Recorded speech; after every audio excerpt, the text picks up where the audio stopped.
موت کا دن سب سے سخت دن ہے، سب سے سخت دن ہے۔ موت کس طرح سے آتی ہے پتہ ہے؟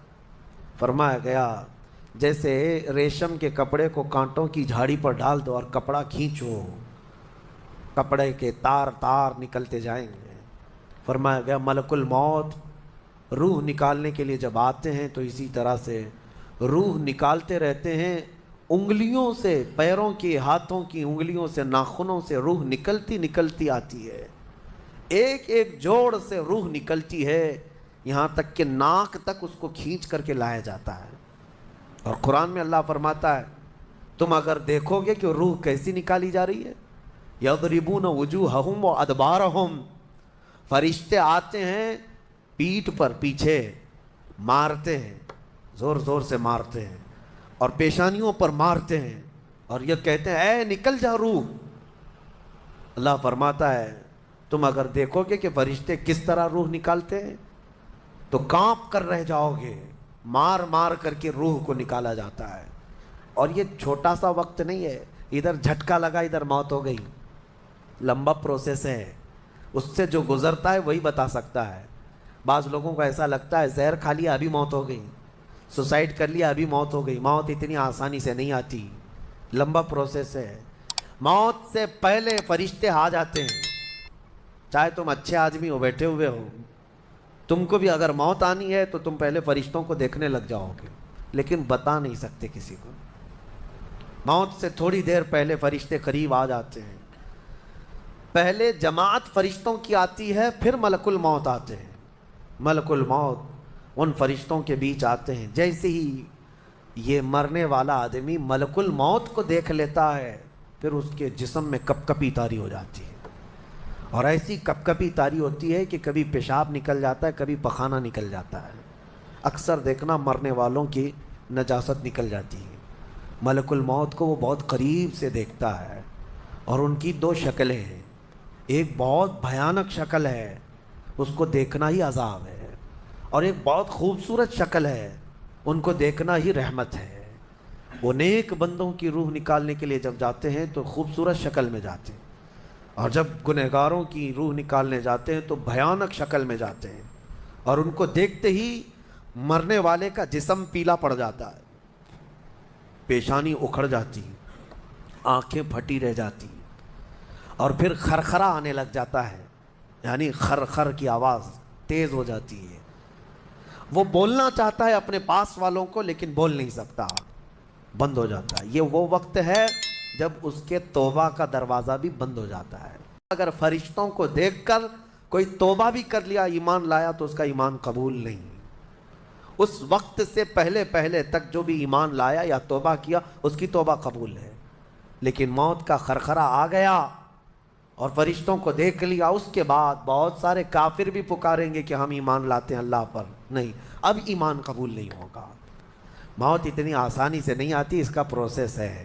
فرشتے آتے ہیں، ملک الموت آتے ہیں، پھر اس کے بعد اس کو گھور کر دیکھتے ہیں، پھر اس کو چت لٹا دیا جاتا ہے، یا جس حالت میں بھی ہے وہ گر جاتا ہے، کھڑا ہے تو گرتا ہے، بیٹھا ہے تو گرتا ہے، موت آنے سے پہلے لڑک جاتا ہے۔ یہ ضروری بھی نہیں ہے کہ آج میں اپنے آپ کو سنبھال کر بیٹھا ہوں، اگر میری موت آنی ہے اسی کرسی سے گر جاؤں، اسی جگہ سے ہم گر جائیں گے۔ اور اس کے بعد ملک الموت روح کھینچنا شروع کرتے ہیں، پیروں کے ناخنوں سے لے کر، ہاتھوں کے ناخنوں سے لے کر، اس کے جسم کے ہر حصے سے لے کر ناک تک کھینچتے ہوئے لاتے ہیں، اور اس کے بعد جب پوری روح نکل جاتی ہے وہ لے کر کے چلتے رہتے ہیں، اور مردہ ان کو جاتے ہوئے دیکھتا رہتا ہے۔ آنکھیں سب سے لاسٹ میں کھلی رہتی، کسی بھی مرنے والے کی آنکھیں بند نہیں رہتی، کھلی رہتی، وہ دیکھتا رہتا ہے۔ اسی لیے حدیث پاک میں ہے جب کسی کی روح نکل جائے تو سب سے پہلے تم اس کی آنکھیں بند کر دو، ہمیں بند کرنا ہوتا ہے، اور اس کے بعد منہ بھی کھلا رہ جاتا ہے، منہ اوپن رہ جاتا ہے، فرمایا گیا منہ کو دبا کر بند کر دو۔ یہ سب نشانیاں ہیں میرے عزیزوں موت کی سختیوں کی۔ آپ کو پتہ ہے جب رسول کریم صلی اللہ تعالیٰ علیہ وسلم کی وفات آئی، اللہ اکبر، نزع کا عالم اتنا سخت تھا کہ بار بار حضور اکرم صلی اللہ علیہ وسلم کو پورے پانی کے مٹکے انڈیل دیے جا رہے تھے، 3 مٹکے حضور پر انڈیل دیے گئے موت سے پہلے۔ اور حضور اس کے بعد تھوڑا آرام محسوس کرتے اور پھر شدت کا بخار. اور وہ آخری وقت تھا جب حضرت فاطمہ آپ کے پاس آئی تھی. حضور نے ان کے کان میں بتا دیا, وہ رونے لگ گئی.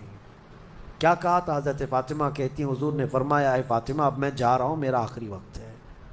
پھر ایک دوسرے کان میں ان سے کہا میرے خاندان میں سے سب سے پہلے تم مجھ سے ملنے والی. آج یوم فاطمہ بھی ہے, سیدہ کائنات کا آج یوم وصال ہے, 4 رمضان المبارک. تو رسول کریم صلی اللہ تعالیٰ علیہ وسلم حضرت عائشہ صدیقہ کے سینے سے سر لگا کر لیٹے ہوئے تھے.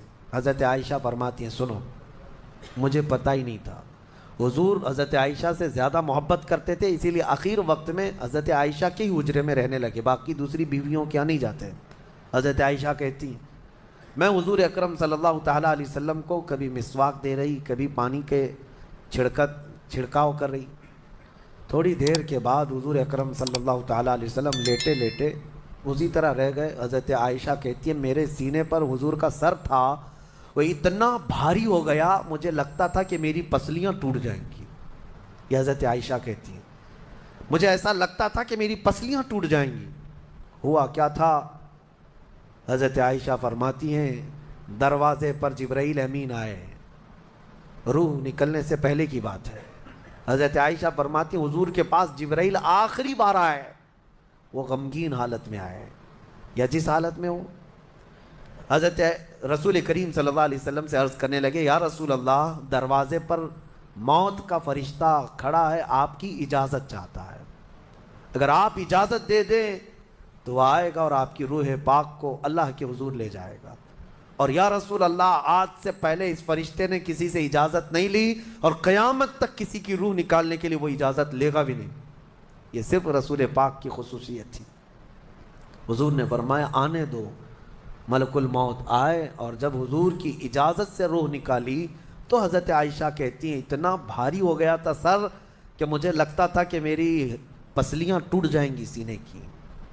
اور اس کے بعد حضرت عائشہ فرماتی ہیں میں نے حضور کے سر مبارک کو نیچے کی طرف کیا, مجھے پتہ بھی نہیں تھا کہ حضور کا انتقال ہوا. میں حضور اکرم صلی اللہ علیہ وسلم سے باتیں کرنے میں مصروف تھی, اسی میں حضرت ابو بکر صدیق حجرے میں آئے. پوچھا عائشہ کیا حال ہے حضور کا؟ حضور اکرم صلی اللہ علیہ وسلم کو دیکھا حضرت ابو بکر نے اور پیشانی مبارکہ پر ہاتھ رکھا تو وہ بہت ٹھنڈی تھی. ماتھے کو بوسہ دیا اور ایک آہ بھری اور ایک جملہ کہا تھا یا رسول اللہ ایک بار موت آنی تھی وہ آپ پر آ گئی, اب موت کی سختی اللہ دوبارہ کبھی آپ کو نہیں عطا کرے گا.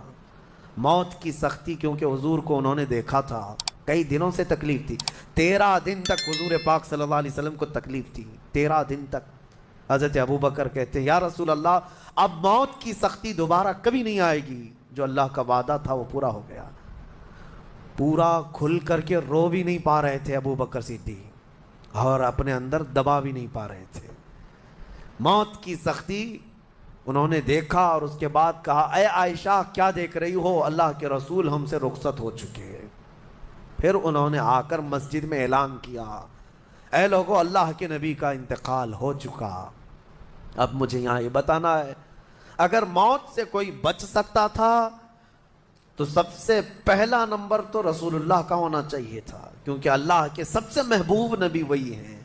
جب رسول پاک صلی اللہ تعالیٰ علیہ وسلم کو بھی موت آئی تو میاں ہمارا اور تمہارا شمار نہیں, چاہے 100 سال زندگی مل جائے لیکن مرنا ضروری ہے. بہرحال یہ باتیں بڑی طویل ہو جائیں گی. موت کا تذکرہ اس لیے بھی میں زیادہ کرتا ہوں کہ حدیث پاک میں ہے مومنوں کو یہ تذکرہ کرو تاکہ ان کو گناہوں سے نفرت پیدا ہو جائے اور آخرت کے سفر کی تیاری وہ شروع کریں. اللہ کریم ہم سب کو دنیاوی خرافات سے محفوظ فرمائے, دنیا کی لذتوں سے اور یہ فانی خرافات میں مبتلا ہو کر آخرت بھولنے سے اللہ ہماری حفاظت فرمائے. مولا کریم جب ہماری موت آنے کو ہو تو ہماری زبانوں پر کلمہ طیبہ جاری فرما دے. رب ذوالجلال موت سے پہلے تیرے حبیب پاک کے چہرے کی زیارت نصیب فرما.